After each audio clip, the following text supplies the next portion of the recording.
At ito pong video na ito, mga kapatid, ay mayroon pong tatlong samahan na tinalakay niya na ipinapakilala niya na ito po ay mga huwad na pananampalataya. Ayan. So, kung makikita po ninyo dyan, ayan o, kabilang kabas dito. Tatlong huwad na simbahan. Ayan po. So, makikita po ninyo rito yung message ni Brother Roger Samson. Pinasa niya, baka pwede mo itong bigyan ng pansin, bigyan ng paliwanag, gawing isang topiko sa iyong programang PNM para mahaba at mabigyan ng linaw ang mga paratang nila.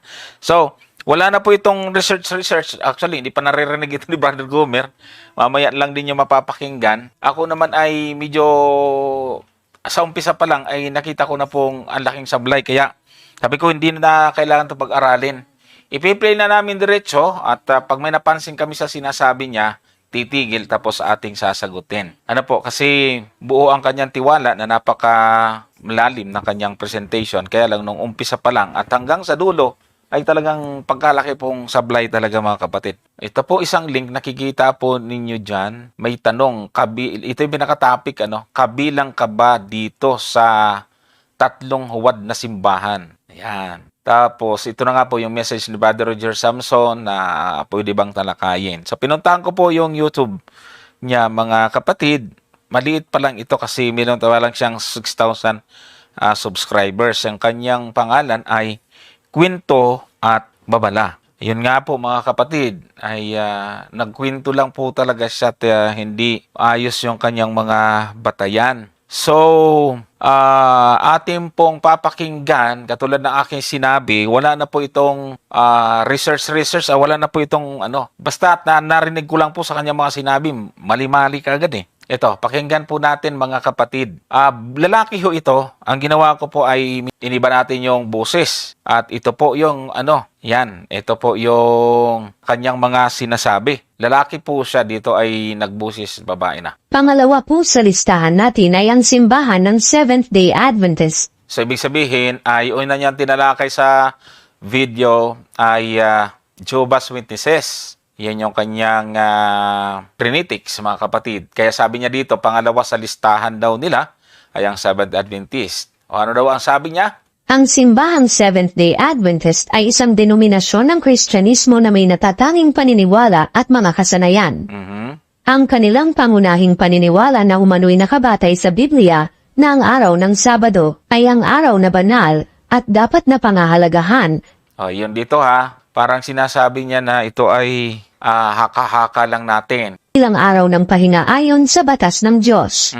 So, yun yung una niyang sinasabi na parang mali yung atin tapos parang tutol sa dito na hindi ito ayon sa batas ng Diyos. Ang araw ng Sabado ay isang mahalagang aspeto ng kanilang paniniwala na pagsunod sa Sabbath. Ngunit ang kakapagkataka para sa kanila. Ang araw ng Sabbath ay nagsimula pa umano sa panahon ng paglikha ng Diyos sa mundo. Yan. So, dito, sabi niya, Brother Gomer, isa daw sa nakakapagtaka, ulitin natin bilang araw ng pahinga ayon sa batas ng Diyos. Ang araw ng Sabado ay isang mahalagang aspeto ng kanilang paniniwala na pagsunod sa Sabbath. Ngunit ang nakakapagkataka, yan, ang nakakapagtataka daw, Brother Gomer, para sa kanila, ang araw ng Sabbath ay nagsimula pa umano sa panahon ng paglikha ng Diyos sa mundo. Naniniwala sila na ang Ama na Diyos ay ang unang nagpapahinga sa araw ng Sabado.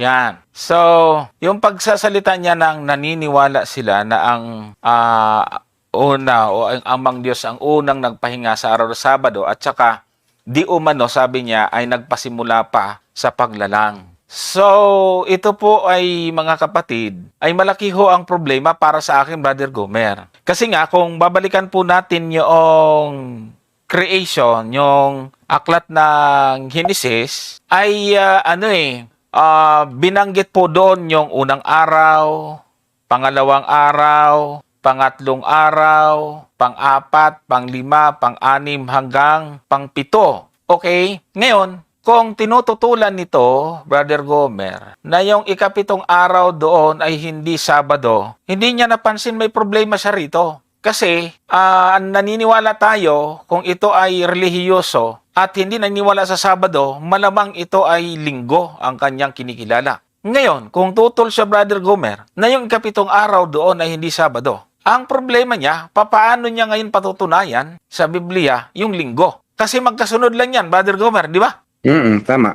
So nakita po ninyo mga kapatid at mga taga-subaybay, magbasa nga po tayo ang sa Genesis. Kasi kung titingnan po natin, ang chapter 2, verse 1 hanggang 3, ay ito po yung ating pong pinagbabatayan at naniniwala po tayo ng ikapitong araw po dito ay Sabado. Ayan, ang sabi po dito sa uno, at nayari ang langit at ang lupa at ang lahat ng natatanaw sa mga iyon. At ng ikapitong araw ay nayari ng Diyos ang kanyang gawang ginawa at nagpahinga ng ikapitong araw sa madlang gawang kanyang ginawa. Verse 2, at binasbasan ng Diyos ang ikapitong araw at kanyang ipinangilin sapagkat siyang ipinagpahinga ng Diyos sa madlang gawang kanyang nilikha at ginawa. 3, at binasbasan ng Diyos ang ikapitong araw. Yan. Yan, binasa natin ano. Tingnan niyo po dito mga kapatid. Yung ikapitong araw, tinututulan niya dito, Brother Gomer, na Sabado. Itong ikapitong araw, binasbasan ng Diyos, ipinangilin, sapagkat ipinagpahinga ng Diyos sa madlang kanyang ginlikha at ginawa. Ngayon, isa pa sa sinabi niya doon, Brother Gomer, na di umano ay ang amang Diyos ang unang nangilin. Ang problema ay nasa talata ito. Kung hindi naman ito ang Diyos Ama, kung si Kristo man ito, wala rin problema. Basta yung Diyos dyan, nangilin, Brother Gomer. Tama. Kaya nga ako'y nagtataka rin sa kanya. Bakit siya nagtataka? Kasi sabi niya nagtataka daw siya. Actually mga kapatid, hindi naman ibig sabihin na dahil nagtataka siya, tama na siya. Pwede siyang nagtataka kasi hindi niya alam. Yun ang sakto do. Di ba? Kaya siya nagtataka kasi nga hindi niya alam. Yun ang maliwanag na conclusion po doon. Kaya siya nagtataka na sinasabi natin na ang araw ng Sabat ay binanal ng Diyos, na ang unang nangilin ng Sabat ay ang Diyos mismo. Nagtataka siya. Kasi nga hindi siya informed. Ganun naman po talaga mga kapatid. So makikita natin na itong kung sino man siya ay wala po siyang kaalam-alam, ignorante kumbaga, Brother Johnson. Opo. Ignorante siya sa pananampalatayang Adventista at hindi niya po alam yung talagang fundamental beliefs ng Seventh-day Adventist. Yan lang siguro yung aking nakikitang problema rito, Brother Johnson. Kasi para sabihin niya na nagtataka siya, bakit itinuturing nating banal ang Sabado? Nagtataka siya na sa Genesis pa nag-umpisa. Nagtataka rin siya na ang Diyos ang unang nangilin. Yun ang nakakapagtaka. Bakit hindi niya alam? So, yan ang nakakapagtaka. Bakit hindi niya alam tapos ang lakas ng loob niyang magsalita? At saka isa pa sa pinagtataka ko, bakit nakasulat sa Biblia, pinagtatakahan niya? Talaga naman, malaking nakakapagtaka ito, mga kapatid. Talagang katakataka. Wala naman kasi maging yung Roman Catholic Church sa kanilang pasyong mahal. Maliwanag naman sa pasyong mahal ng mga Romano Katoliko, ay aminado sila na nung naglalang ang Panginoon ay linggo at sa ikapitong araw ng Sabado ipinag-utos na ipangilin. Yun ay nasa pasyong mahal po yan, page 5. Ay ko kung meron kang pasyong mahal dyan. At ito sa mga Katoliko, bakit hindi siya nagtataka doon? No? Kaya nga, ito mga kapatid, hindi kumbaga parang, ewan ko, anong tingin ko dyan? Kawalang kaalaman lang o kakulangan sa informasyon, Brother Johnson. Kaya nagkaganyan niyang kung sino man niyang nagsasalita na yan. Kulang po siya talaga sa information. Okay, so ito, nabanggit mo yung pasyong mahal. Ibabasahin ho natin ito kasi dapat tulig sa hindi niya yung Katoliko. Kasi ito yung nagpatotoo kung anong araw yung ikapitong araw. Tingnan niyo ang sabi po dito sa pasyong mahal, gawin mo ng ika-4 yung Katoliko. Malamang Katoliko ito Ito ang problema. Sabi dito, at sa Henesis na libro, nalalaman ay ganito. Nang lalangin itong mundo, nitong Diyos na totoo, kaarawan ng Domingo. Yan nga sinasabi natin, kung hindi Sabado yun.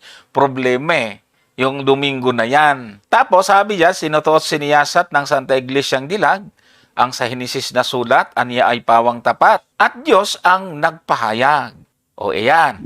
Tapos sumunod, 6 na araw ay bago, naniyari itong mundo, 10 nang gawin ang tao, nagtahan sa 7 itong Diyos na totoo. Anong araw yung 7 araw na yan? Ito'y pasunod sa atin ng Diyos na maawain at kaya ipinagbili na talimahin at sundin ang Sabado'y ipangilin. Gawin mo ng next episode yung Katoliko na hindi alam, Brother Gomer, at mali yung pagbabatay na Sabado ang 7 at saka ang sabi rito, nagtahan sa 7 ang Diyos, itong Diyos na totoo. Unang-unang kalaban nito, Katoliko eh. Ayun na nga ang sinasabi ko. Bakit hindi siya nagtataka dito? Hindi niya alam to. Kaya hindi niya... Yan po ang nakakaawa. Ganun sa mga taong... Yung bang mabilis lang magsalita, Brother Jorson? Pero akala mo, pag pinakinggan mo ay mayroon kang matututunan. Pero ang totoo, wala po talaga. O katulad po niya, nagsalita siya ng kung ano. Ito, mabigat tong akusasyon ito. Isipin mo, ano sabi niya? Huwad. Huwad daw. Huwad. Well, sabi ko nga, ako naman ay hindi nasasaktan, Brother Jorson, personally, kapag mayroong nagsasabi na ang Adventist ay huwad. Kasi nga, kung naniniwala sila na ito totoo, dapat nandito na sila. Naman. Ganun lang naman. Kaya meron naman po tayong karapatan. Kaya lang, katulad nga nitong isang nagsasalita, ang batayan niya ng pagiging huwad ng Seventh-day Adventist, mali. Sarili niya. Sarili niya lang yung wala po siyang matibay na batayan. Kasi para sabihin mo ng isang samahan ay huwad, dapat meron ka namang matibay-tibay na batayan, Brother Dorso. Tama. Kung ang batayan mo lang, ganyan lang, nagtataka ako. Bakit ka naman nagtataka? Ikaw lang naman ang nagtataka na ang 7 araw na Sabado ay pinabanal ng Diyos. Ikaw, aywan ko kung meron pang iba. Ikaw lang yata yung nagtataka. Siguro, yung mga napaniwala niya doon sa kanyang pagtataka, ito yung talagang, ito yung totoong nakakapagtaka. Bakit parang wala siyang kamuwang-muwang sa Biblia? Pero, maraming nanood sa kanya. Ituloy natin. Ayon sa aklat ng Genesis, Kapitulo 2, versikulo 2-3, na nagsasabi, tinapos niyang likhain ang lahat ng ito sa loob ng 6 na araw at siya'y nagpahinga sa 7 araw. Tinagpala niya ang 7 araw at itinuring itong banal sapagkat sa araw na ito siya nagpahinga matapos likhain ang lahat. Ibig sabihin naniniwala po sila na ang Diyos pala ay isa ding Seventh-day Adventist. Yan ang pinakamalaking problema. Galing sa kanyang Isa pa isang nakakapagtaka dito, halatang galing lang sa kanyang imahinasyon. Lalo akong nagtaka doon, Brother Joshua, kasi binasa niya na yung talata, hindi niya pa naintindihan. Oo, tapos parang wala siyang naintindihan eh. Alam niya lang basahin, pero wala siyang naintindihan. Tapos ang konklusyon niya malayo. Kaya dahil daw doon, ang Panginoong Diyos ang unang Seventh-day Adventist. Sino kaya ang nagsabi sa kanya ng ganon? Mukhang pati yung salitang Seventh-day Adventist, yung definition of term, mukhang hindi rin niya alam, Brother Gomer eh. Yun na nga, tama, Brother Joseph. Kasi, mga kapatid, yung Seventh-day Adventist ay, ang meaning po niyan, meron ako dito. Meron ako ditong, tingnan ko kung makita natin ito. Kasi dito sa video niya, ay naniniwala siya sa Google eh, Brother Gomer eh.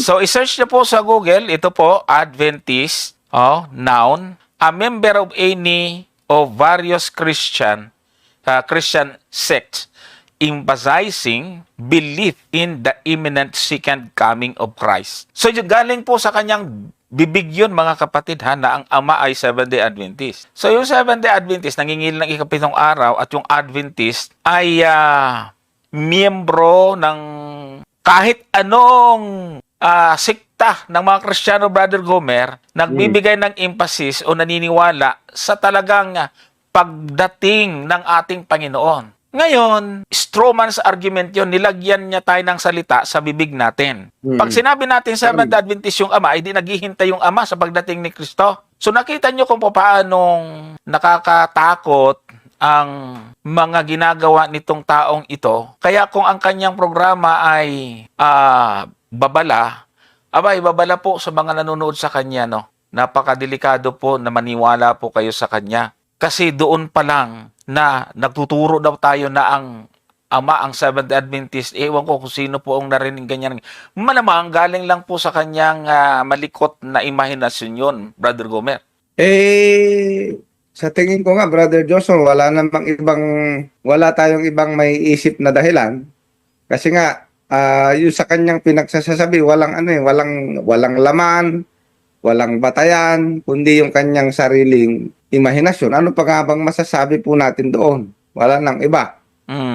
Ano? So makikita po ninyo, mga kapatid, na yung kanyang binasa niya, pero ang konklusyon niya, iba. Ang problema, mali. Sapagkat ang Adventist ay para yan sa mga kahit anong, sabi kaya nga dito, yung Adventist daw ay mga iba-ibang grupo o denomination or sikta. Basta naniniwala ka sa pagdating ng Panginoon, Adventist yun. Pero tingnan nyo po, nakalagay pa dyan sa ibaba yung subtitle, Adventist. Yung Ama, Adventist. Ay palpakis talaga itong, sino ba ito? Okay, tuloy natin mga kapatid. Kawawa naman tong, parang inabot ako ng awa. Kaya lang, siyempre, marami din ang nanonood sa kanya Sige, tanong natin to pakinggan natin. Malinaw na hindi muna nila sinuri ang aklat ng Genesis bago nila ito gamitin upang patunayan ang kanilang simbahan. Paanong malinaw na hindi namin sinuri? Kami nga yung tamang nagbatay dyan kasi yun talaga yung ikapitong araw Ang mali ho doon yung iyong isinaksak na kahulugan na Adventist yung Ama. Wala yon. Okay?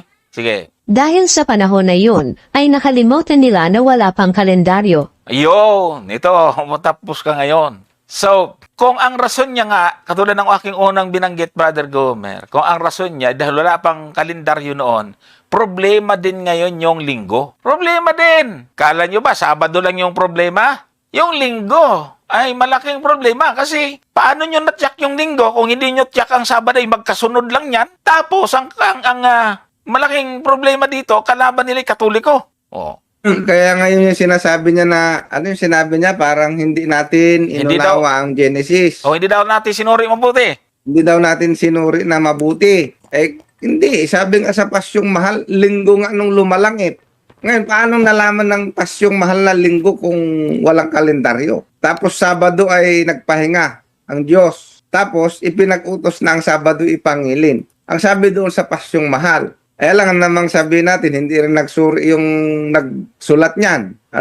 Kaya nga, itong mga sinasabi niya, Brother Johnson, wala Kumbaga parang, sige, banat lang ng banat. Bahala na.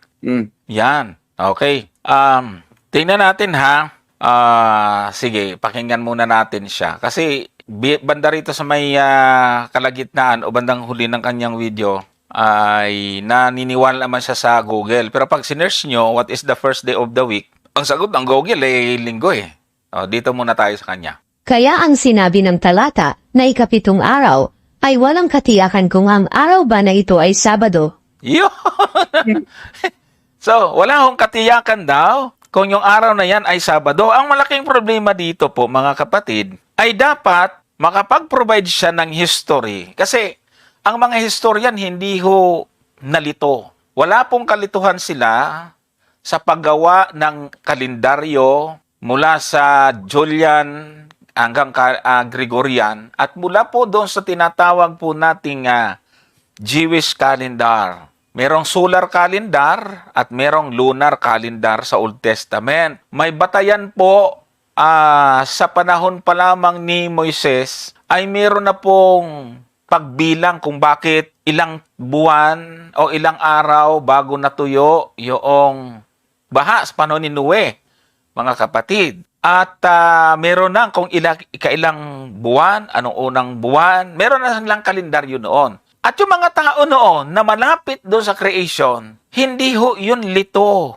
kung ano yung ikapitong araw ng sanglinggo. Tingnan po ninyo mga kapatid, ang sumulat, nakalimutan siguro nito, nitong may-ari ng video na ito, nakalimutan siguro niya o baka hindi niya naisip na yung sumulat po ng Genesis ay si Moises at ang sumulat ng Exodus ay si Moises din. At tingnan po ninyo yung nasa Exodus chapter 20 verse 8. Ang nakasulat po dito sa talatang ito ay malinaw, alalahanin mo araw ng Sabat upang ipangilin. Talatang 9, 6 na araw nagagawa ka at iyong gagawin ang lahat ng iyong gawain. Sa 10, ngunit ang ikapitong araw ay Sabat sa Panginoon Diyos. Sa araw na yan ay huwag kang gagawa ng anumang gawa.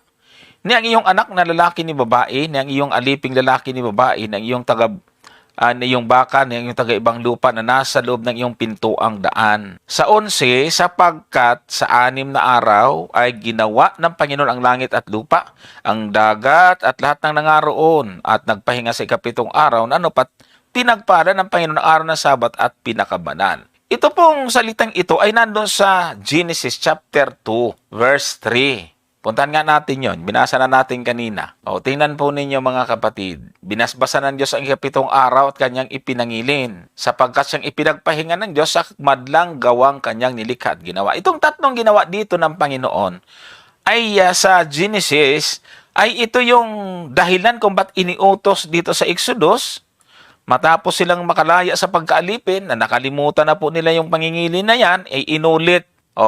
Ililipat mo sa 20:11 ng Exodus, nandyan din yung tatlong yan. Ibig sabihin, tiyak na tiyak ni Moises na yung ikapitong araw sa creation ay siyang ikapitong araw na nasa 10 utos. Tandaan po ninyo, itong Exodus, sinulat ito after na po na ang nakalaya na po sila sa Ehipto. At meron po, hindi po pwedeng nangangapa sila. Hindi pwedeng wala silang kalendaryo doon. Kaya nangiutos ito, sulat ito ni Moises, galing ito sa Panginoon. Alam nga namang mag-utos ang Panginoon, ipangilin niyo ang araw ng Sabat, tapos hindi naman check. Brother Gomer, ipangilin niyo ang Sabat. Hindi ba nakakapagtaka? Anong araw yun, Panginoon? Hindi man check yun. Para namang ewan dito sa taong ito. Ba't hindi muna nag-iisip? Actually, yan nga, siguro ay sana lang ay mapanood niya ito. Ay kung hindi niya alam at hindi siya sigurado na ang ikapitong araw ay araw ng Sabat, ay ituturo natin sa kanya para malaman niya na ang ikapitong araw ay Sabado talaga. Una, marami pong basihan na para at least makita po natin na ang araw ng Sabado sa ating panahong kasalukuyan, yan yung ikapitong araw. Ang daming ebidensya. Andyan ang mga kalendaryo, lalong-lalo na yung mga lumang kalendaryo. Kung titingnan po ninyo yung pagkasunod-sunod na mga araw, ang unang araw talaga ay Linggo, ang ikapito ay Sabado. Kanina, yung unang ebidensya, nabasa na natin sa Pasyong Mahal, na nung lumalang ang Diyos ay araw ng Linggo. Natapos siya, Sabado, pinagpahinga at ipinangilin niya. Sa mga, ewan ko kung mayroon ng diksyonary ngayon, Brother Johnson, kasi hindi na natin alam ang kapanahunan, kung mayroon na bang diksyonary ngayon na nagsasabi na ang unang araw ng Sanglinggo ay Sabado at ang ikapitong araw ay Linggo. Hindi ko lang alam, pero sa aking pagkakaalam, ang mga diksyonaryo, pagka tiningnan mo kung ano ang araw ng Sabado, sasabihin sa ikapitong araw, Saturday, 7th day of the week. Ano ho? Ngayon, pagdating naman sa Biblia, Brother Johnson, ay makikita din po natin doon na talagang Sabado nga yung ikapitong araw. Halimbawa doon sa Lucas, o sabi doon sa 23. Umpisahan natin sa 55, Lucas 23:55. Kasi nagtataka siya eh. So, kailangan po nating ituro para sa susunod, hindi na siya mataka, Brother Johnson. Oo nga. Ano sabi dyan? At ang mga babae na nagsisama sa kanya mula sa Galilea ay nagsisunod at tiningnan ang libingan kung paano ang pagkakalagay ng kanyang bangkay. Verse 56. Ito po yung kasaysayan ng kamatayan ng ating Panginoong Jesucristo. Mamaya ibabasahin natin sa mas mababaw na salin yan, Brother Johnson. Sila'y nagsiuwi at naghanda ng mga pabango at mga ungwento At ng araw na Sabat, sila ay nagpahinga ayon sa utos. O basahin natin yung 24:1. Kasi sunod-sunod yan, 3 araw yan na magkakasunod-sunod. Datapwat ng unang araw ng sanglinggo, pagka umagang-umaga, ay nagsiparoon sila sa libingan na may dalang mga pabango na kanilang inihanda. So makikita mo doon sa kasaysayan ng kamatayan ng ating Panginoong Jesucristo, mayroong 3 araw na pagkasunod-sunod. Unang araw, yung araw ng paghahanda. Pangalawang araw, yung araw ng Sabat, kung kailan nagpahinga yung mga babae. At ang pangatlong araw, ang sabi dito, yung unang araw ng sanglinggo. So, titingnan lang po natin sa kasaysayan ngayon. Kaya nga ang tawag nila dyan, Brother Johnson, Biyernes Santo eh. Kaya nga. Yung kamatayan ng ating Panginoon, Biyernes Santo. At doon sa mababaw na salin, ay mababasa natin mismo yun eh, Brother Johnson. Nga. Na ang sabi doon ay Biyernes noon. Oh, may lalagay ba natin yung version na yon? Meron. Kahit Na nung kaya. namatay ang ating Panginoon, Biyernes, Lucas 23 siya sa ay nilibing. 54 Sabado. hanggang Oh, 56. tapos, nabuhay siyang maguli. Unang araw ng pagkabuhay na maguli. Unang araw ng sanlinggo, 56. linggo. So napakarami pong basihan na ikapitong araw na Sabado na pinagpala, binasbasan at ipinangilin ay walang Ang iba salita kundi ng ang araw Diyos. ng Sabat. Brother Johnson. Ayan. So ito na nga po, sa 55, Biyernes noon. Ayan, Lucas 23:54. Biyernes noon at araw ng paghahanda para sa araw ng pamamahinga. Ayan. Liwanag, di ba?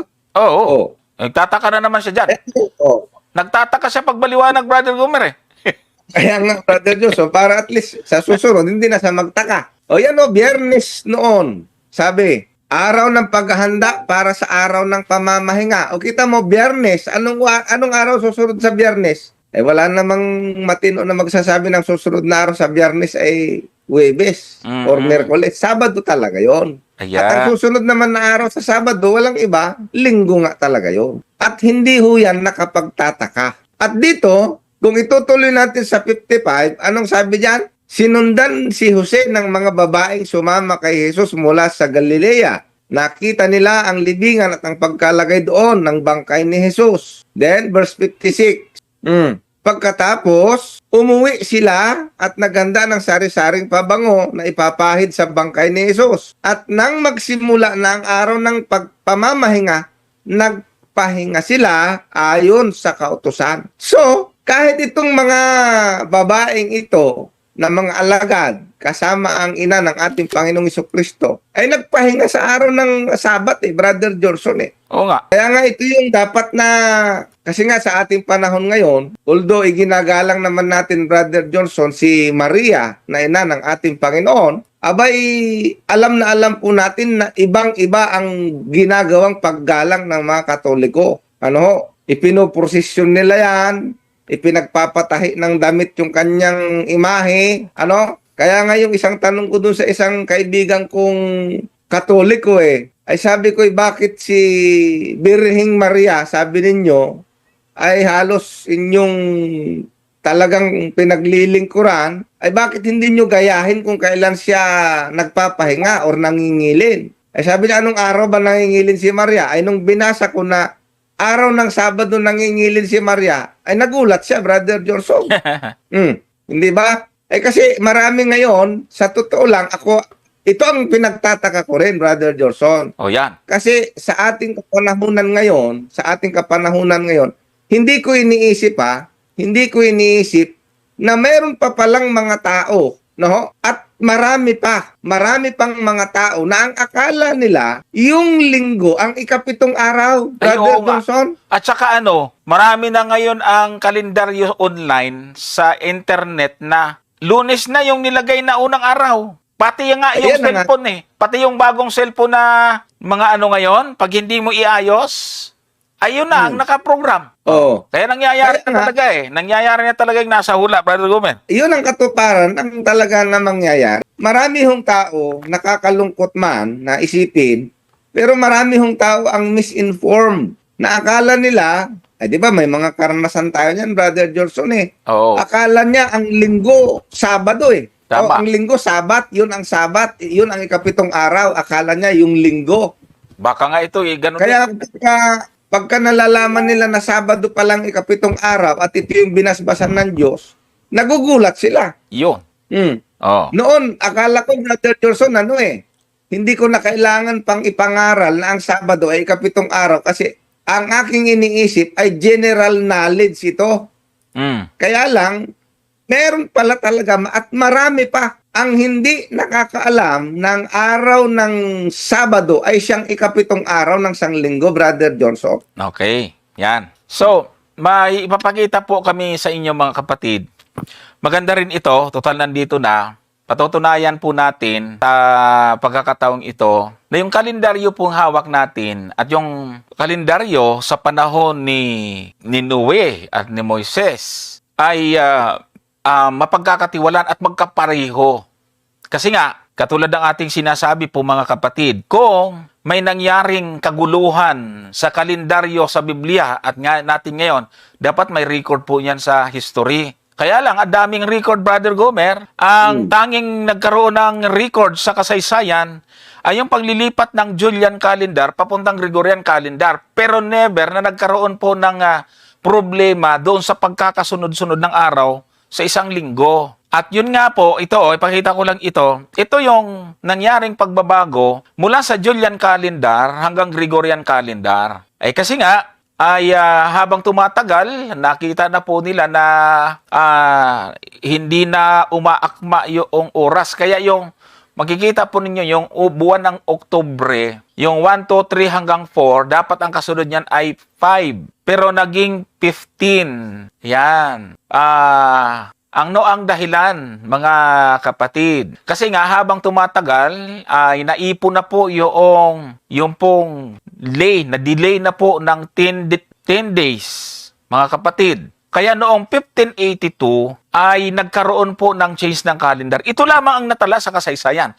Pero yung pong record mula sa Bible na sa Genesis hanggang sa Julian calendar ay wala hong kalituhan. Ngayon, magpapakita po ako sa inyo ng katunayan, mga kapatid. Magbabasa tayo ng mga talata na nagpapatunay na yung pong yung Biblia mismo ang magpapatunay na yung pong araw noon ay katulad ng araw natin ngayon. Yung kalendaryo sa panahon ni Noe ay kamukha ng kalendaryo natin ngayon. Ito, So, magbabasa po tayo ng mga talata. Ito po ay nandito sa libro na ginawa namin, yung reforma sa mga reform, yung question tungkol sa kalendaryo. Kaya nakagawa na po ako ng research po nito. Ngayon, isi-share ko lang po sa inyo. So, para hindi po tayo malito sa pagbilang ng araw, ay ang gagawin po natin ngayon ay patutunayan natin na itong pangingilin natin ang Sabath ay hindi ho ito nakakalito. Ang tanging nalilito ho dito itong tumalakay sa video. Dahil katulad din ito ng ikapitong araw noon. Magkatugma po ito. So ang tanong ay, paano natin mapapatunayan? Basahin natin yung Genesis 7, talatang 11. Ang nakasulat ho dyan sa 7:11 ay ganito. Sa ika-6 na raang taon ng buhay ni Noe, ng ikalawang buwan. Tandaan nyo ha, ikalawang buwan. Sa 17 araw ng buwan. Ng araw ding yaon ay nangasira ang lahat ng bukal ng lubhang kalaliman at ang mga durungawan ng langit ay nabuksan. So ang nakasulat ay ikalawang buwan ng taon. Sa 17 araw ng buwan. Kumbaga sa atin ngayon, yan ay February 17. So, ang buwan, February, kung sa atin ngayon. Kasi iba yung buwan noon sa simula. Ang pinutukoy ko lang ngayon dito is yung pagbilang ay patutunayan natin na pareho. Kasi sa kalendaryo nila ay iba yung unang buwan ng taon. Dito lang muna tayo sa weekly cycle at yung pagbilang. Ang gagawin lang natin ay yung 28, babawasan natin ng 17 para maging tama ang ating computation. So yung matitirang araw sa February 11 na araw, ito kasi yung araw na idadagdag natin sa mga papasok na buwan para na makita po natin yung calculation at maging tama. So ang tanong ay anong buwan? sumadsad ang daong sa lupa? May papakita akong kalendar sa inyo. Anong buwan sumadsad ang daong sa lupa? Genesis 8, talatang 4. Ang sabi po dyan, sumadsad ang sasakyan ng ikapitong buwan. Ayan ha, ng ikalabing-pitong araw ng buwan. Sa ibabaw ng mga bundok ng Ararat. Kung natuyo ang... Yan. So, doon sa talatang 4 muna, ay ibig sabihin, kung natuyo ang lupa at sumadsad ang daong sa ikapitong buwan, sa ikalabing-pitong araw ng buwan, ibig sabihin, kung gagamitin natin yung Gregorian calendar, ito ay walang iba kundi buwan ng July 17. At ayon sa Gregorian calendar, na ginagamit natin ngayon, ang March ay merong 31 days sa atin ngayon. Ang laman, ang Abril ay 30, ang May ay 31, ang June ay 30. Kaya pag binilang natin yan, ang magiging suma total ay 150. Ang tanong ay, may talata ba? Ipakita ko po ito, yung ating calendar dito. Kasi patutunayan lang po natin ngayon dito na talagang hindi po kaduda-duda yung ating ginagawang pagbatayan ngayon. Ito. So makikita po ninyo, no? Ulitin ko lang po yung sinabi ko kanina kasi wala pong diagram na makikita tayo. Kaya parang hirap unawain. So, kanina, yung Genesis 8 talatang 4 ay dyan. Ayan, dyan sumadsad yung sasakyan. Pero doon sa city, yung pakibalikan mo nga yung city ng kanina. Ayan. Ulitin ko po mga kapatid. Kasi kinikwento ko lang kanina, wala ito. Ito Basahin ko lang yung city 11. Sa ika-6 na raang taon ng buhay ni Noe, ng ikalawang buwan, sa ikalabing-pitong araw ng buwan, ng araw ding yaon ay nangasira ang lahat ng bukal ng lubhang kalaliman at ang mga durungawan ng langit ay nangabuksan. Ayan po mga kapatid. So, ikalawang buwan ng taon, yan yung kaya nakalagay po dyan, makita nyo February, merong 11 days na makikita po natin na nakain doon sa February. Kasi ika-17. So, paano natin kinocompute po yan mga kapatid? Yung buwan ng February ay 28. So, 28, ang araw, gagawin lang natin ay babawasan natin yung 28 ng 17. Kaya makikita po niyo sa diagram ay 11, February 11. Kasi nga, kinocompute natin kung pariho Ito kasi ang araw na idadagdag natin sa mga papasok na buwan. Kaya nakalagay ang 11. Para pag ginamitan natin ng calculator ay magiging tama. Ang tanong ay anong buwan sumadsad? Punta tayo sa 8 verse 4 ng Genesis. Yan, sumadsad ang sasakyan ng ikapitong buwan, ng ikalabing-pitong araw ng buwan, sa ibabaw ng mga bundok ng Ararat. Ayan na. Kaya makikita po ninyo, kung natuyo ang lupa, sumadsad sa daong ng ikapitong buwan, sa ikalabing-pitong araw ng buwan, ibig sabihin, kung gagamitin natin yung Gregorian calendar natin, ay walang iba kundi buwan ng July. July 17. At ayon sa Gregorian calendar na ginagamit natin ngayon, ang March ay may 31 days. Makikita po ninyo dyan. At ang April ay 30. Kahit tingnan nyo sa calendar natin ngayon. Ang May ay 31. Ang June ay 30. Kaya pag binilang natin yan, mga araw na yan, ang suma total ay 150. At pag binasa natin yung Genesis chapter 7 verse 24, eksakto. Tingnan nyo. Genesis 7:24. At tumagal ang tubig sa ibabaw ng lupa ng 150 araw. Saktong-sakto Di ba, Brother Homer? Saktong-sakto. Kaya, ewan ko, siguro, maintindihan natin. Hindi naman siguro yung pinag-aralan to Kaya dito pa lamang sa Genesis, mga kapatid, yung calendar na ginagamit natin sa pagbilang ay eksakto. Kaya nga, wala akong kalituhan dyan sa mga historian. Nagtataka tayo dito kasi takang-taka sa puntong ito. Mga kapatid, para maintindihan nyo ulitin nyo lang po yung aking paliwanag. O para maintindihan po ninyo, uulitin natin uulitin natin. Tingnan nyo baka sakaling nalilito yung iba. Kasi ito, pagpapatunay ito na tama po talaga yung Biblia.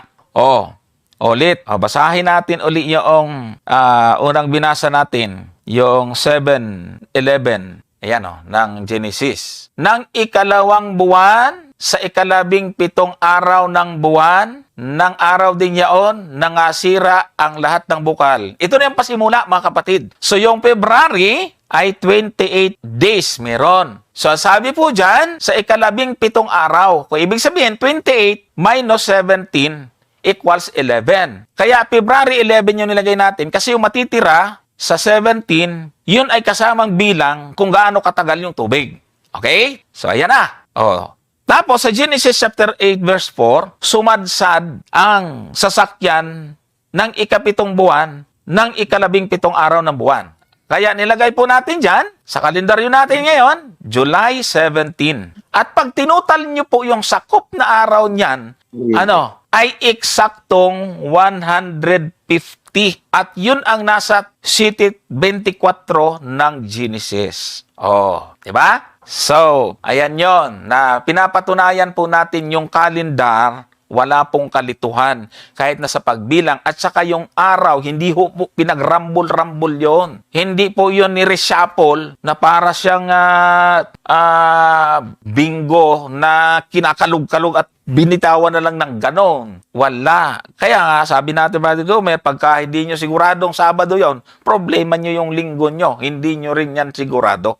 At hindi sila papayag. Doon lang hindi nila matanggap, Brother Gomer, sa Sabado. Pero yung linggo, ay sigurado sila. Ayan ang medyo nakakapagtaka yan, Brother Johnson. Na kapag kaaraw ng linggo hanggang Biyernes, sigurado naman nila na yun ang araw.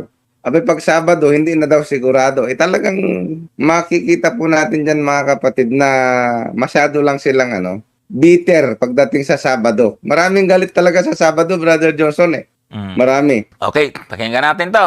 Mas nakakamangha po ang kanilang paniniwala kumpara sa mga saksi ni Jehovah. Nako, nakakamangha ba ito? Ay, nakakamangha kaya kung papakinggan mo. Kasi yung paniniwala namin tama. Dahil kung ang simbahan ng saksi ay nagsimula sa mga propeta, ang Seventh-day Adventist naman ay sa panahon pa raw ng paglikha sa mundo.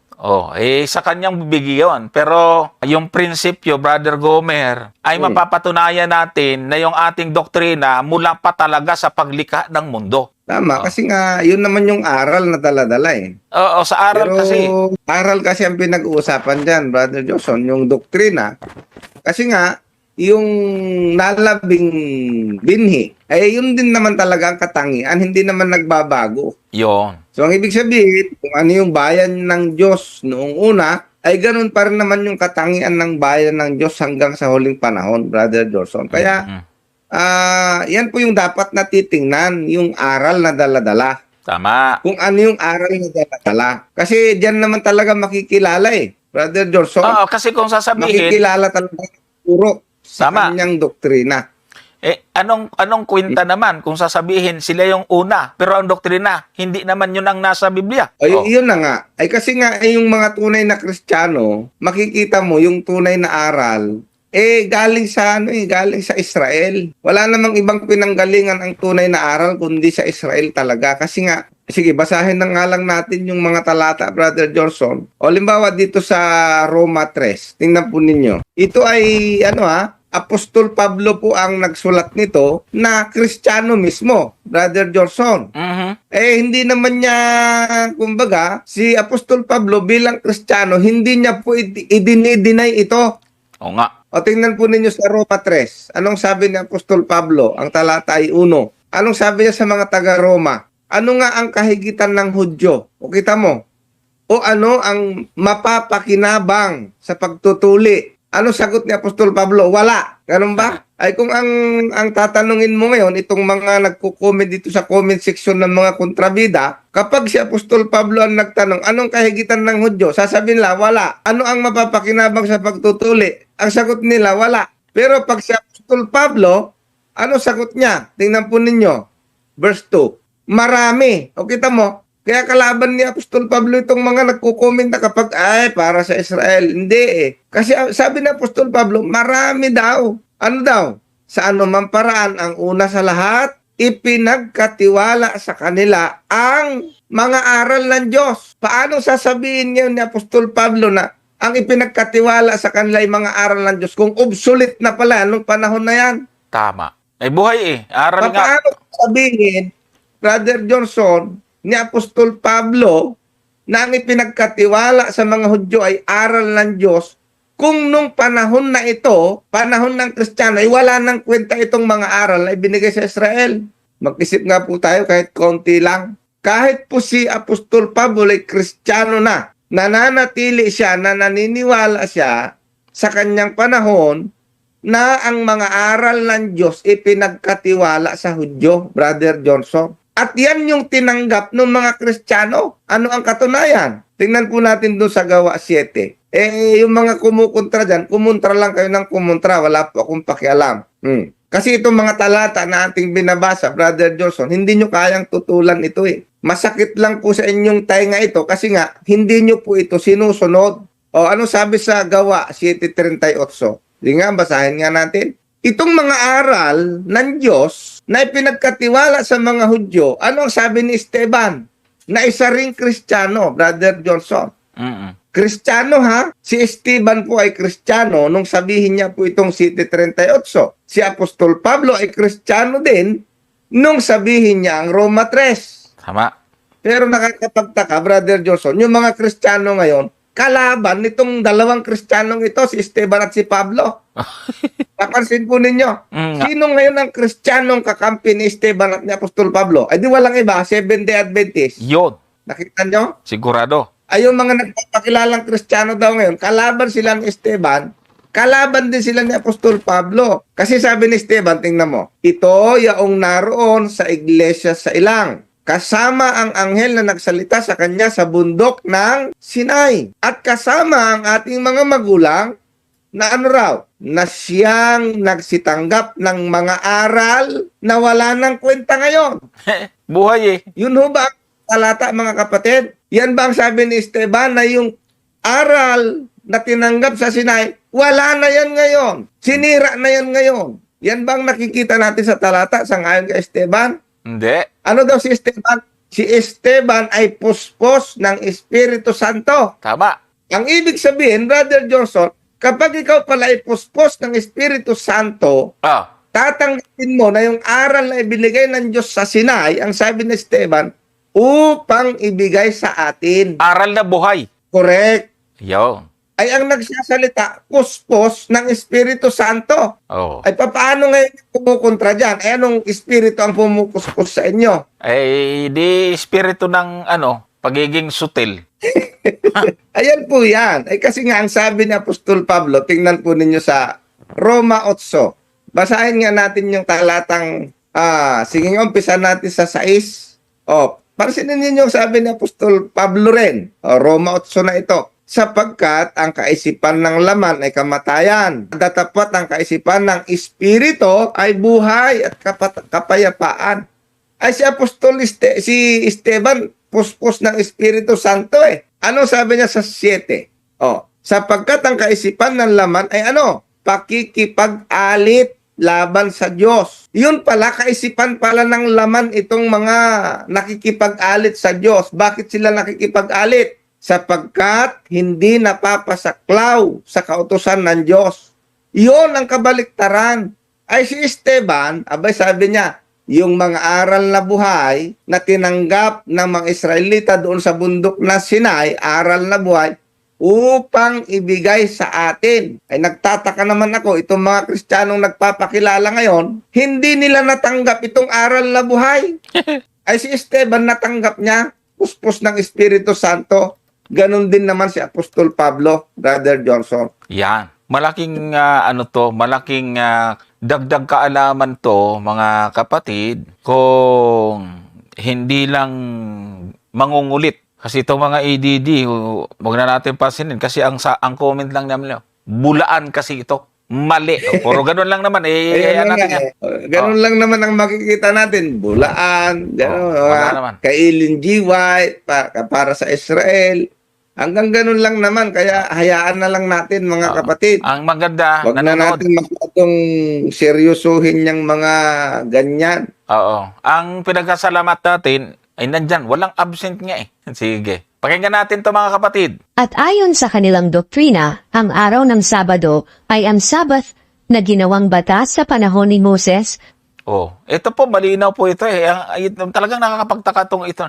Bakit parang takang-taka siya na totoo naman 'yon.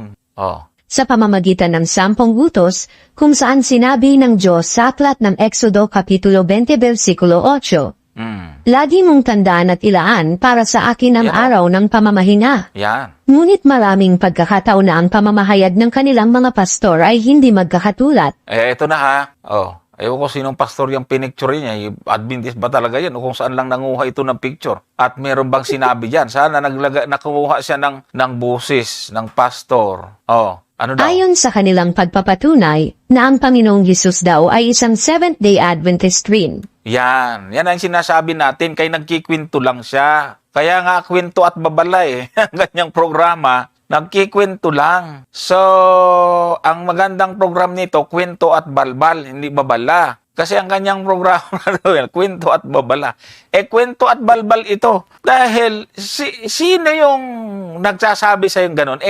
Ang Seventh-day Adventist nga, si Kristo yung hinihintay, tapos si Kristo na tuloy yung Seventh-day Adventist. Oh, Sabbath keeper si Kristo. Yan. Hindi po siya mismo ay naghihintay sa kanyang pagdating. Kasi kaya Adventist, hinihintay yung pagdating ni Kristo. Kaya, mahirap ito eh. Ay mga kapatid, mag-iingat po kayo dito ha. Sige, tuloy natin. Dahil siya umano ay nagpunta sa templo sa araw ng Sabado.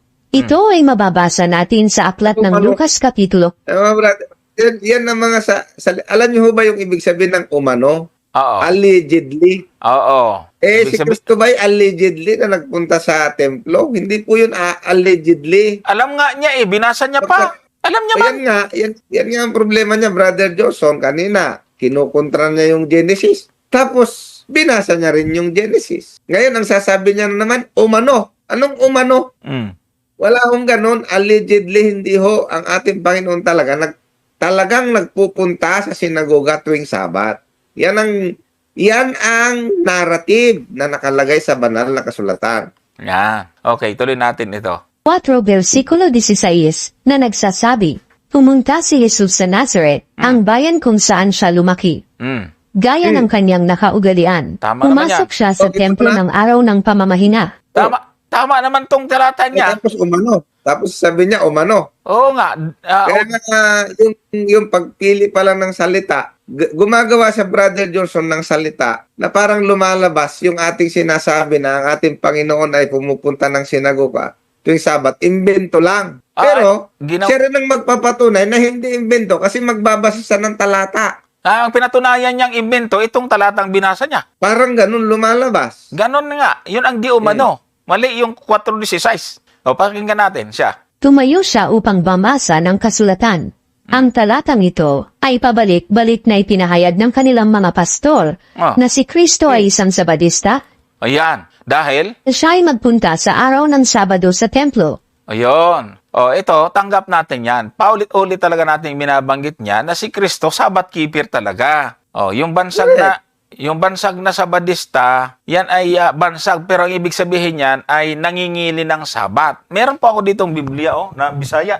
Ay tad-tad po ng talata na si Kristo Sabadista, yung word for word na Sabadista. O, hindi naman di umano yan, kay Bisaya na Biblia yan Biblia din yan. Subalit, ang pinagtataka ko lang, kung si Kristo ay Sabadista, bakit galit sa kanya ang mga Hudyo? Yon! Nagtataka siya kung Sabadista si Kristo, bakit galit sa kanya yung mga Hudyo? Sabadista rin. Yon, ipakita natin ngayon. Kasi nagtataka siya, bakit? Kasi unang-una, wala namang lingwista noon. Meron ba kayong ipapakita na lingwista? Kasi Sabadista di pag linggo, lingwista. Meron na bang nangingili ng linggo sa panahon ng Panginoon? Tinan niyo po mga kapatid common sense. Pairalin natin yung logic, yung sentido common. Nang dumating ang ating Panginoon dito, kahit na po yung mga nagpapakilalang mga Romano noon sa panahon, ay sila po'y mga Sabbath keeper. Bakit? Di ba nga sa kasaysayan, kailan lang binago? Nagkaroon lang ng First Sunday Law 321 AD. Pero 150 AD, meron nang nangingilin pa kanya-kanyang diskarte. Hindi nila ginawang doktrina, hindi nila ginawang batas. Gusto lang nila linggo. Pero hindi official yon. So, naging laganap ng ito, 321 AD, yung Edict of Milan. At 336, inapprove ito sa konsilyo ng Laodicea. Kung may naglilinggo noon, Brother Gomer, ba't may nagkaroon ng batas na ganito? Linggo na pala noon. Kaya, nagtataka siya, parihong Sabadista, si Kristo, at yung mga yun ang hindi niya, yun ang nagkakapagtaka sa atin. Kasi hindi niya alam, Brother Gomer. Kaya nga, Brother Johnson, hindi niya alam. Ang pinagtataka niya, bakit daw nagagalit? Sabadista rin Yung naman. mga Hudyo kay Kristo, parehas naman daw sa Badista. Ano bang Doon ginagagalit? sa panahon ni Moises, sino ba yung nagalit kay Moises? Parehas mo silang sa Badista rin noon. Maling argumento yun Mali. Argumento na porque nagalit yung isa at yung isa hindi ibig sabihin na hindi na sila parehong sa Badista, hindi. Si Moises nga. Yan. Di ba si Hambre ba yan? Sila nagalit kay sila Moises. Cory. Sila Cory. Anong Sila ibig sabihin? Porque ba nagalit ngayon yun kay Moises, hindi na sila parehong sa Badista? Maling argumento yun. Yan. No? Ngayon. Mali. Sige. Hindi yun ang tamang argumento. Ngayon, titingnan mo ang dahilan bakit nagalit. Yun. Hindi ibig sabihin na dahil nagalit, hindi na sila parehong sa Badista. At hindi Yung kasi ang gusto niyang sabihin, Brother Johnson Oo, ang gusto niya sabihin, galit yung mga Hudyong Sabadista kasi si Kristo hindi Sabadista. Yun ang gusto niya sabihin. Yun ang gusto niyang palabasin. ang problema, Yun ang gusto niyang palabasin. ang problema, Porque nagalit yung mga Hudyo kay Kristo, hindi na sa Badista si Kristo. Anong klase namang argumento yan? siya din nagpatotoo, Lucas 4:16. Kaya nga, Ayo. yan nga yung dapat ninyong maintindihan. Hindi yun ibig sabihin na nagalit. Di ba, nakita po ninyo yung babaw ng argumento. Malabong argumento po yun na porque nagalit. Hindi na sila parehong sa Badista dahil nagkaroon lang ng hindi pagkakaunawaan. Parang ganun, Brother Johnson Yun nga. Tama bang pangangatwiran niyang ganyan? Ngayon, siguro, Kaya puntahan natin, Brother Gomer, ano ba yung pinagtatalunan nila? Kasi hindi natin inaalis na may mga akusasyon ang mga Hudyo sa ating Panginoon. Pero hindi lang palagi yung tungkol sa Sabat. Ngayon, doon lang tayo siguro, nagbigay ba ng patutuo ang Panginoon na siya ay hindi Sabadista o hindi Sabbath keeper? Brother Gomer? Yan nga ang tinututulan ng Panginoon. Tingnan po ninyo. Yan. Bakit nga ba nagagalit yung mga Hudyo sa Panginoon? Basahin po natin yung Juan para makita po ninyo. Sa Juan 7, ang talata po ay 22. Ito ang sabi ng ating Panginoon. Ibinigay sa inyo ni Moises ang pagtutuli. Ito ay sabi niya sa mga Hudyo. Hindi sa ito'y kay Moises, kundi sa mga magulang. Tapos sabi niya, at tinutuli ninyo sa Sabat ang isang lalaki. So, ano ang nakikita nating information dito? Itong palang mga Hudyo, Brother Johnson, kahit araw ng Sabat, nagsasagawa sila ng pagtutuli. Yun. Sabi ni Efren, ni Ruidas kinda dito wala raw kahit anong gawa. Pero hindi niya yata din alam na may pagtutuli. Ayan sabi dyan tinutuli ninyo sa Sabat, sabi ng Panginoon sa mga Hudyo, yung isang lalaki. Tapos, verse 23, ano sabi ng Panginoon? Kung tinatanggap ng lalaki ang pagtutuli sa Sabat upang huwag labagin ang kautusan ni Moises, nagagalit baga kayo sa akin dahil sa pinagaling kong lubos ang isang tao sa Sabat? Ayun palang dahilan bakit nagagalit ang mga Hudyo sa Panginoon, sapagkat ang sabi niya, nagagalit baga kayo sa akin dahil pinagaling kong lubos ang isang tao sa Sabat? Yan ang dahilan. Hindi sila nagagalit kay Kristo kasi hindi Sabadista si Kristo. Mali. Nagagalit sila kasi sabi ni Kristo, pinapagaling niyang lubos ang isang tao sa Sabat. Ngayon, ang katwiran ay ganito. Nagagalit kayo sa akin kasi nagpapagaling ako sa araw na Sabat. Pero kayo, pag Sabat, tinutuli din ninyo yung lalaki. So, hindi... paano yun? Nga. Ngayon, ang tanong dyan, Brother Gomer, ni Kristo dito? Ang tanong dyan, Brother Gomer, sa kanila, yung pagpapagaling ni Kristo, paglabag yon. Pero yung pagtutuli ng mga Hudyo, hindi. Ay ano na? Napakadali namang unawain, Brother Johnson. Kaya ngayon ang sabi ng Panginoon, kung tinatanggap ng lalaki sa Sabat ang pagtutuli at tinutuli nyo sa Sabat, tapos nagagalit kayo sa akin pag nagpapagaling ako. Ano yon? Kaya nga, ang sabi ng ating Panginoon sa verse 24, ito maliwanag, unawain yung mabuti. Ano sabi ni Kristo?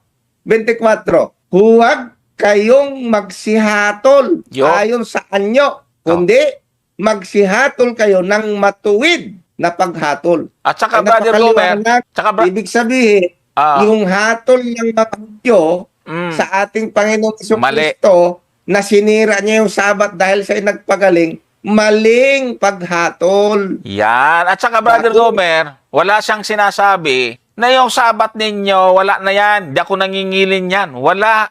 Wala nga eh. Kaya nga itinutuwid niya, Brother Johnson eh. Oo nga. Tinutuwid niya. Sabi niya, kung kayo nga, pag tinutuli niyo, okay lang naman eh. Tapos sa akin, nagagalit kayo pag nagpapagaling ako. O wag kayong magsihatol ng ayon sa anyo. Kundi, magsihatol kayo ng matuwid na paghatol. Ayan po yung maliwanag oh. Ibig sabihin, sinasabi ni Kristo na yung kanyang ginagawa na pagpapagaling, gaya din naman ng ginagawa ng mga Hudyo na pagtutuli, hindi po yan paglabag sa Sabat.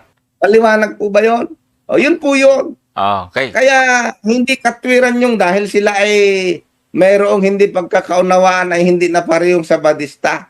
Nangyayari talaga yan minsan, Brother Johnson, na kahit yung mga magkakapatid sa loob ng iglesia ay hindi nagkakaunawaan, nagkakaroon ng galit sa isa't isa, di ba? Pero hindi ibig sabihin hindi na sila kapwa Sabadista. Maling katwiran, Brother Johnson. Okay.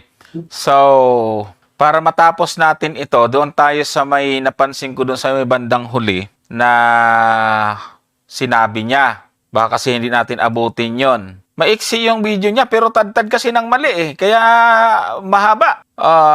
Puro sablay eh. Napakinggan natin nga ito. Tatag ng Seventh-day Adventist na simbahan. Ang sinabi po ng talatang ito ay hindi lang pala sa araw ng Sabado, si Kristo nagpunta sa templo, kundi sa lahat ng araw pala. Kaya isang maling aral ang pagsasabi na si Kristo umano ang nagtatag ng Seventh-day Adventist na simbahan. Ito mga kapatid, meron po tayong topic tungkol sa True Church, ano? Kasi nga wala siyang malay at wala po siyang kamalay-malay po dito sa topic tungkol sa True Church. Nagko-conclude lang siya, haka-haka lang po yung ginagawa niya mga kapatid. At meron sana akong nilagay po rito yung True Church, yung tunay na iglesia. Kaso lang ay hindi ko na makita yon. Sige, di bale. Mababaw lang yan. Yung tungkol, hanapin nyo lang po tungkol sa tunay na iglesia, kung paano natin napapatunayan na ang nagtatag ng Seventh-day Adventist ay ang Diyos. Actually, hindi natin sinasabing si Kristo kasi pag sinabi natin si Kristo, masyadong huli na yon.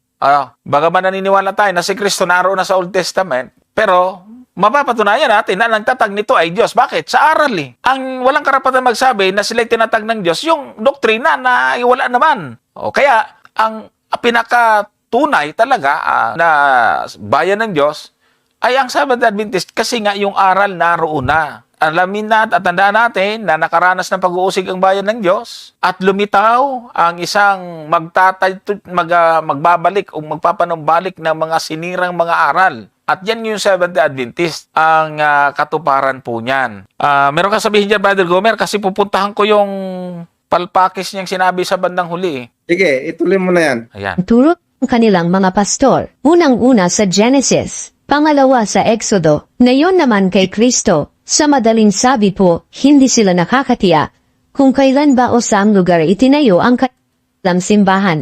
So, yung nalilito siya mga kapatid, yung sinasabi natin na tayo po ay ang bayan ng Diyos, ang aral natin, nagpasimula pa sa Genesis, at tama po yan. Hindi po natin sinasabi na yung Seventh-day Adventist, nagsimula na sa Genesis, yung kilusan na yung ngayon. Kasi ang tawag po sa kanila noon ay yung bayan ng Diyos, yung iniligtas ng Panginoon. Una, sangbahayan ni Noe, pagkatapos Israel.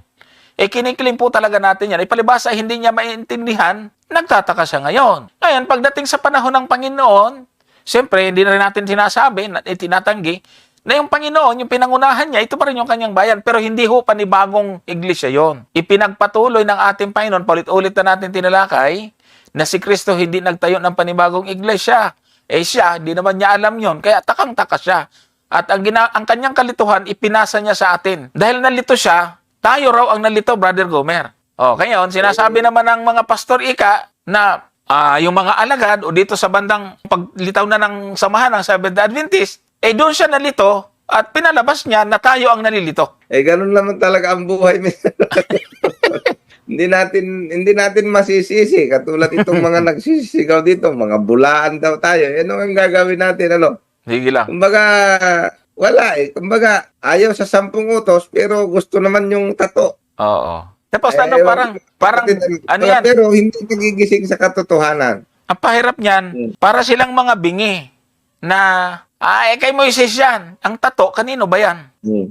Dapat kasi kung nag-iisip itong mga ito, tigilan na nila yung pagtatakwil kay Moises kasi sila yung numero unong nagtuturo sa kautos ni Moises dahil sa tato. Wala man kay Kristo yan. Pero wala, bingi-bingihan lang sila dyan. Basta wala. Hindi sila hindi tinatamnan. So ito, tuloy natin ito para matapos natin. Ngunit ang malalaking referensya ay nagsasabi na ang Seventh-day Adventist ay itinatag lamang ni William Miller sa Ayan ang Seventh-day Adventist daw, maraming referensya, ang Seventh-day Adventist ay itinatag ni William Miller sa Amerika. Noong taong 1844. Tingnan mo yan. Itinatag daw ni William Miller ang... Ulitin natin tong part na to ha. Kailan ba o saang lugar itinayo ang kanilang simbahan? Ngunit ang malalaking referensya ay nagsasabi na ang Seventh-day Adventist ay itinatag lamang ni William Miller sa Amerika.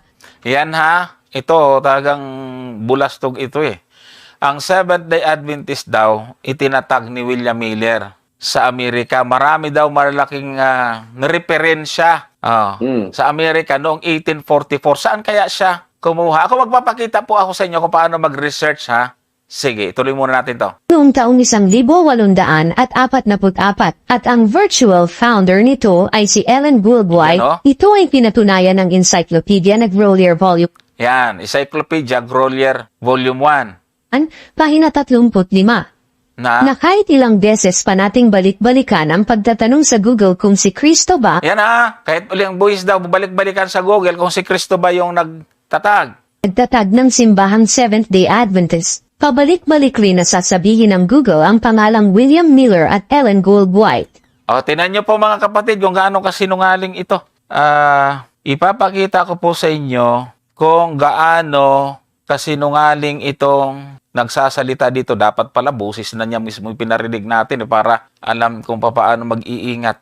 Eto, pag itinanong daw natin sa Google, Brother Gomer, palit-ulit din sasagutin ng Google na si William Miller ang founder. Ito, ipapakita ko po sa inyo mga kapatid kung gaano ka pangahas itong taong ito. Ito, ayan sinearch ko dito, yan who is the founder of Seventh-day Adventist? Yan, tinatype ko Ayan actual yan, mga kapatid. Pag enter, ito ang lalabas. Sino daw? Si William Miller at si Ellen White? Ayan Joseph Bates, James White, Ellen White, and Jean Andros. At ito po, ituloy natin Ito.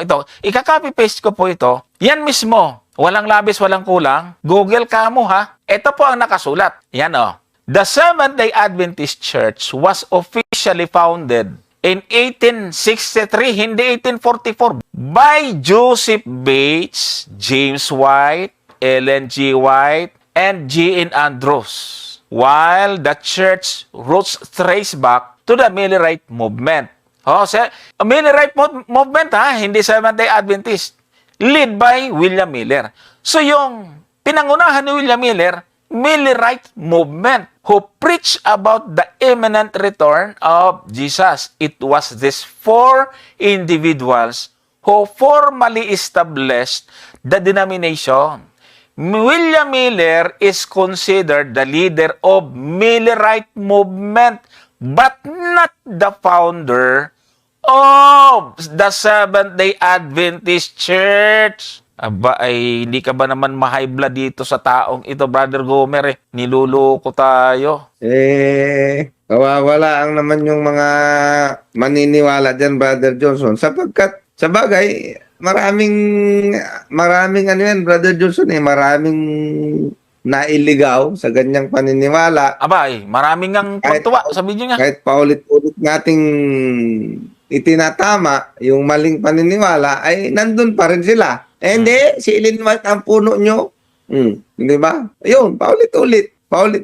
Wala kang, kumbaga, ayun na, nagkagulo-gulo na talaga. Oo. Wala eh, nakakasama lang ng loob o nakakapag-alala na mula sa pasimula, sablay, hanggang dulo, kasablay-sablayan. Biro mo, pakinggan nga natin yung sinabi nitong mapanirang taong ito, ha? Ating balik-balikan ang Yan o. pagtaglamang ni William Miller sa Amerika noong taong 1844. Yan.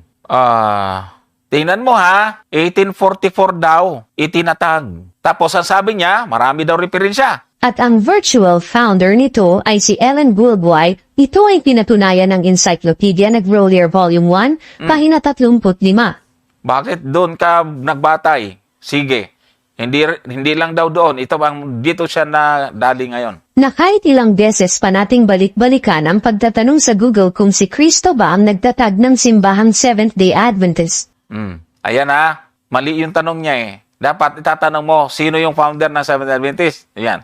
Pabalik-balik rin na sasabihin ng Google ang pangalang William Miller at Ellen Gould White. Yan oh, kita mo? Pero ano po ang sinabi rito? Ito po yung tamang pag-research ha, pinakita ko po sa inyo. Ito oh. Who is the founder of Seventh-day Adventist? Yung founder po dito mga kapatid, is ito po yung grupo, yung samahan. Hindi kami naniniwala na dito lang din nagsimula yung bayan ng Diyos.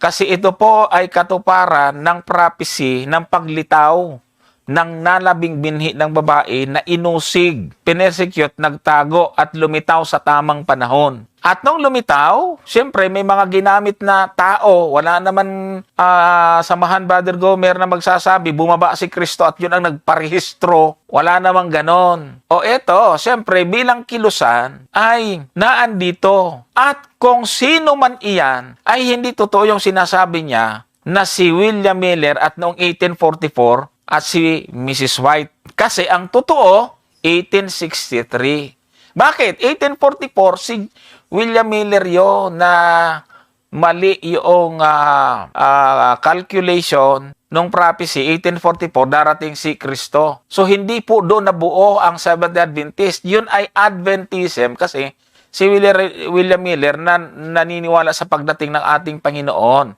Pero hindi siya Seventh Day. Namatay po siyang hindi Seventh Day, mga kapatid. Kaya ang sabi po dito, the Seventh-day Adventist Church was officially founded in 1863 by Joseph Bates, James White, Ellen G. White, and G. N. Andrews. While the church roots trace back to Millerite movement. Totoo naman kasi doon sila galing eh.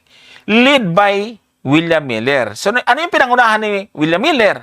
Hindi Seventh-day Adventist, kundi Millerite movement who preached about the imminent return of Jesus. It was these four individuals, yun na nga, yung founder ng mga nanguna o pioneer ng Adventist, who formally established the denomination.